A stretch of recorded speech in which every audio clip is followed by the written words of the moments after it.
મુક્તિનારાયણ ભગવાનના દર્શન કરીને પાછા ફરીએ છીએ. અનંત જન્મોના પુણ્ય જ્યારે પાકે ત્યારે તમને આવા અલ્ટિમેટ દર્શન થાય. વિષ્ણુ ભગવાન આ પૃથ્વી ઉપર વિષ્ણુ ભગવાનનું કોઈ મહાતીર્થ હોય, અલ્ટિમેટ તીર્થ હોય, સર્વશ્રેષ્ઠ તીર્થ હોય, ધ બેસ્ટ, તો એ મુક્તિનાથ છે. હિમાલયમાં આ મુક્તિનાથ છે. અને પોખરાથી 7 થી 8 કલાકનો રસ્તો છે. અમે 8 કલાકે પહોંચ્યા પોખરાથી. અને રસ્તો ખતરનાક છે. અહીંયા ઠંડી બહુ છે અને સિઝન જોઈને જ આવવાનું. બપોરે ગરમી થતી હતી અને અત્યારે ખોપરી ઠારી નાખે એવી, ખોપરીનો હાડકાં ઠરી જાય, સ્કલનું હાડકું ઠરી જાય એવી ટાઢ લાગે છે મને. જોકે એવી છે નહીં, મને લાગે છે.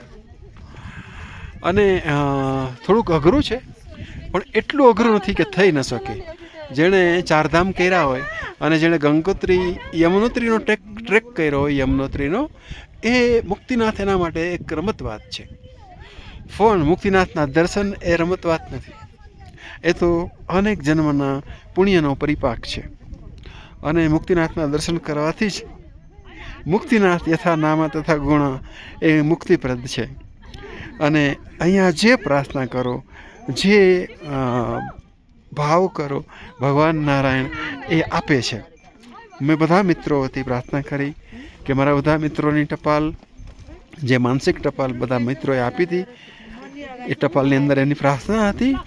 તો મેં ભગવાનને કીધું છે કે આ ટપાલ આપ કૃપા દ્રષ્ટિથી વાંચજો એન્ડ ડુ ધ નીડફુલ, યથા યોગ્યમ તથા કરું. બરાબર? શરણાગતે આવી જ પ્રાર્થના થઈ શકે, શરણાગતથી આવી જ પ્રાર્થના થઈ શકે કે યથા યોગ્યમ તથા કરું. મત સંપાત કી નાસ્તી પાપગ્નિ ત્વત્સમા નહીં, એવમ જ્ઞાત્વા મહાદેવ યથા યોગ્યમ તથા કરું. એટલે ભગવાન મુક્તિનાથ ના દર્શન થયા. આજે મેં આપની બધાની પ્રાર્થના મૂકી છે. બધા વતી મારા બધા દિવંગત સ્વજનો છે,